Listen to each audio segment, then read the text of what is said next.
we're doing our next metal band review.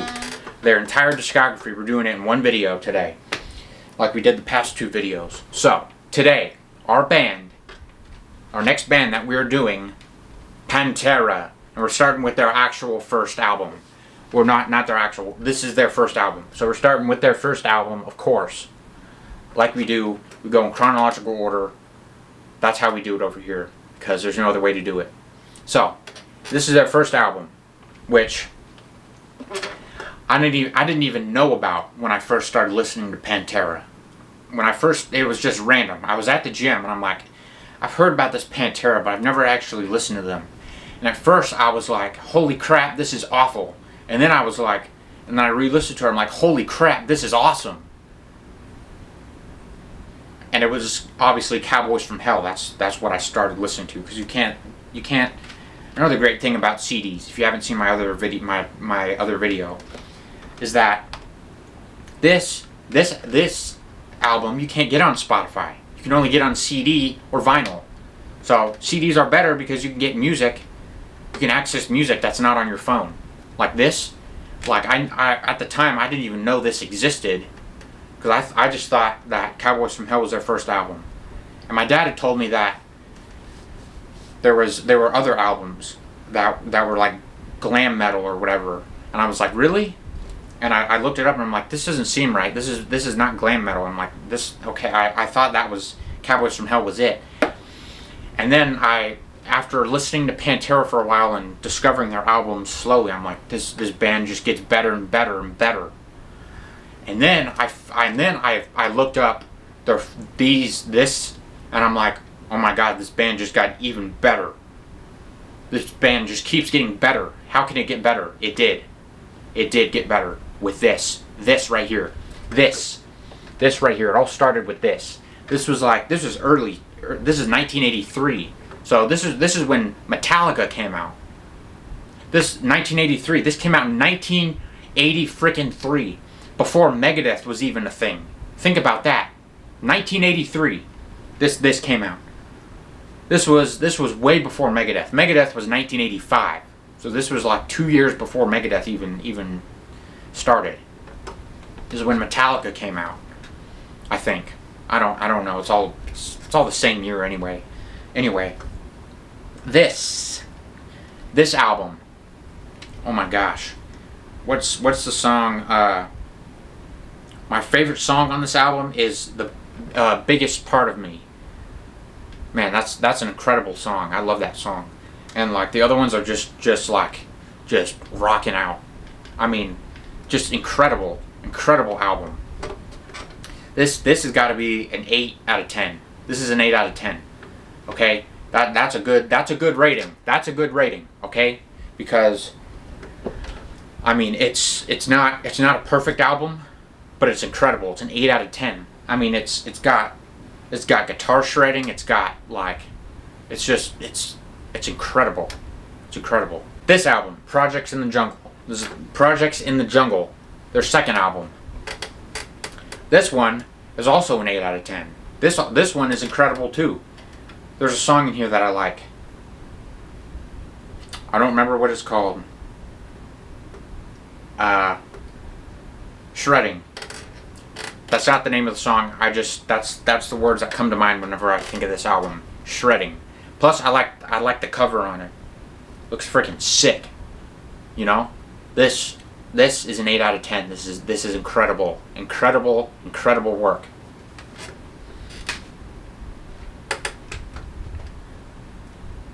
This album, I Am the Night. Incredible album. What songs are like just rocking out. Okay, this is Pantera. This is what they look like before Cowboys from Hell. Okay. I think either this one or the next one is their best album from their early 80s. Okay? This is a good one. They're all good. 8 out of 10. Same score. This one. This is their best glam early 80s album. This is their best one. Okay? 9 out of 10. 9 out of 10. 9 out of 10. This one right here, it's good. Shredding, rocking out, and this is the first album to feature Phil Anselmo, which I thought was interesting.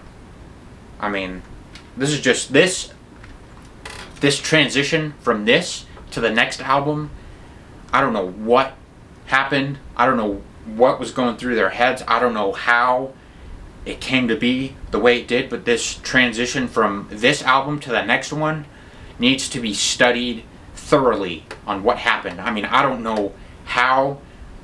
I mean, I'm guessing Phil Anselmo did it. I don't know. But this album, 9 out of 10. 9 out of 10. Incredible.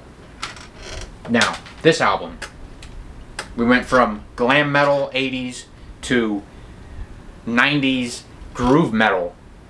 Okay? Cowboys from Hell. This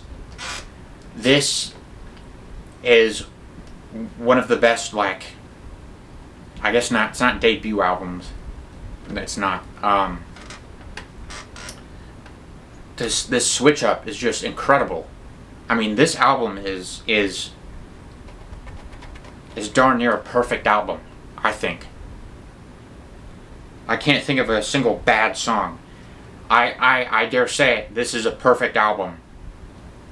I dare say it, yep. There's only been a handful of perfect albums that we have reviewed on this channel. But this, I think, is a perfect album. I mean, there's not a single bad song on here. I mean, every song is incredible, whether it's emotional or whether it's just pure, just like groove metal. But this is a 10 out of 10 perfect album. I mean, all the songs are just incredible. Like, every song is perfect. Shredding, I mean, just incredible work right here. The switch up is insane. Insanity. This album, A Vulgar Display of Power, 1992. This album, I have trouble with this album. I don't know why. I have trouble really getting into it like I did the first Cowboys from Hell, or the first, or their earlier albums, or their later albums after this one. This is the only Pantera album I'm going to give a low rating on. It's 7 out of 10 because I can't get into it. I like the songs I like are Mouth for War, A New Level, Hollow, and This Love. I mean, those are good songs. The other ones I have trouble getting into. I don't know why. They don't hook me. They don't like hook me in or get me interested in, like, well, man, I have to listen to this song. I just got to listen to it over and over and over and over and over and over. Like, this is my least favorite Pantera album, and I've seen people like give this, like, friggin' worship this album. I don't know why. I can't get into it. It's just not for me. I don't know why. Just the songs aren't as catchy. Just doesn't do it for me. 7 out of 10. This album, man, oh man, this album, incredible. Heavy. Probably their second heaviest album. Yeah, heavy stuff right here. This stuff is heavy. When I first got this CD, I never listened to this album from like start to finish. When I heard the first song, I was like, oh my God, there's levels to this stuff right here. I mean, just constant, like, heavy song after song. I mean, just incredible. This album is 9 out of 10. There's one song that I don't like, and it's Good Friends and a Bottle of Pills. That song, there's like a loud screeching noise. That's abrasive, and I don't like that song. It's not good compared to the other songs on this album. It's not good. That's my least favorite song. So that's what's keeping it from a perfect album. A perfect album has no skips. You don't skip a song at all. Every song you can listen to and have it just like headbanging the whole time. But that fifth song is just not good. I don't know what they were doing. But all the other ones, incredible. I mean, this is just like amazing. Okay, I had to teleport to get this album to my car. It was in my car because I was listening to it. This album changed everything for me. This is the first Pantera album that I bought on CD. This is what started the whole CD collecting for me. Like, really starting it. Because I have a story. So I had bought the Southern Trendkill, this album, on vinyl. Without doing any research, I was like, I want it on vinyl. I got the sandblasted one. And then I found out it's missing Suicide Note Part 1, I think. Let me look so I know what I'm talking about. Nope, that's System of a Down. We're not doing them yet. Yeah. It's missing Suicide Note Part 1, which is an incredible song. And then Floods, the outro, is missing. They took it out to make room to have it on one vinyl. So after I figured that out, I'm like, that's just not that crap. Shoot. So I had the vinyl without a good song on it, missing a song, and then the best part of another song is gone. So I'm like, dang it. I want to listen to this full album. So I went on eBay, I looked for this, and I bought it. And I looked for the original, not the remastered. I try to buy as many original like CDs as I possibly can, because usually the remastered versions suck. And so I was like, man, I hope this has the outro on it, and I hope it's not remastered, and it's the original, so that's good. And then I had it, and I really listened to it, and this is the first CD I bought, not the first CD I bought, but this is what started this collecting, and all the CDs I've back here, my whole collection. This is what started it all. So, and before I had the CD, I think a year ago in July, around this time, I listened to this album for like a month straight. I think. Maybe less than a month. It was a long time. At least for like 5 weeks straight. I had this pumping. This is the only music. If I had music playing, it was this. Nothing else. So, obviously I was like, I really loved this album. I fell in love with this album.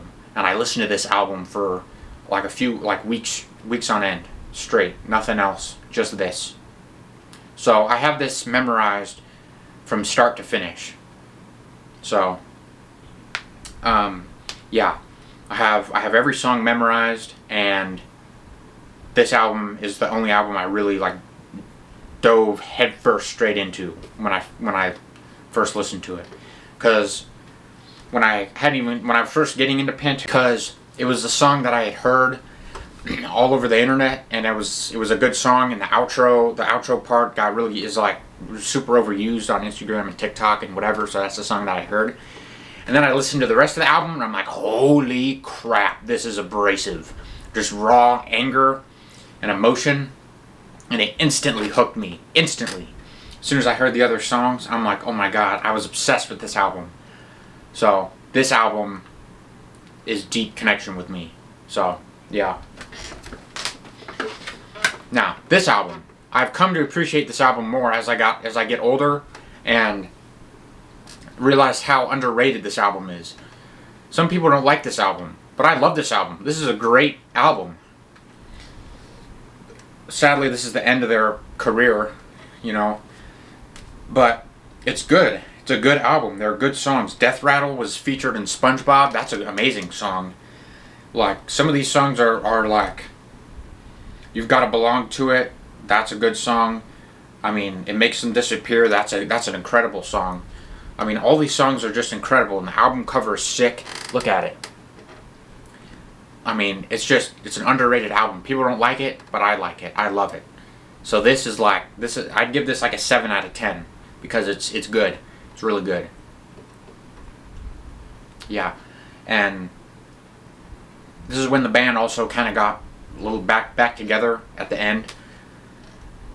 And the last album Phil was like by himself when he recorded the vocals, but now on this album they reunited. So that kind of made sense. So, and they kind of went like different with this album. Like, I don't know, it's a little different, but it's good. I like it. So 7 out of 10. That's it. That's all. Peace out.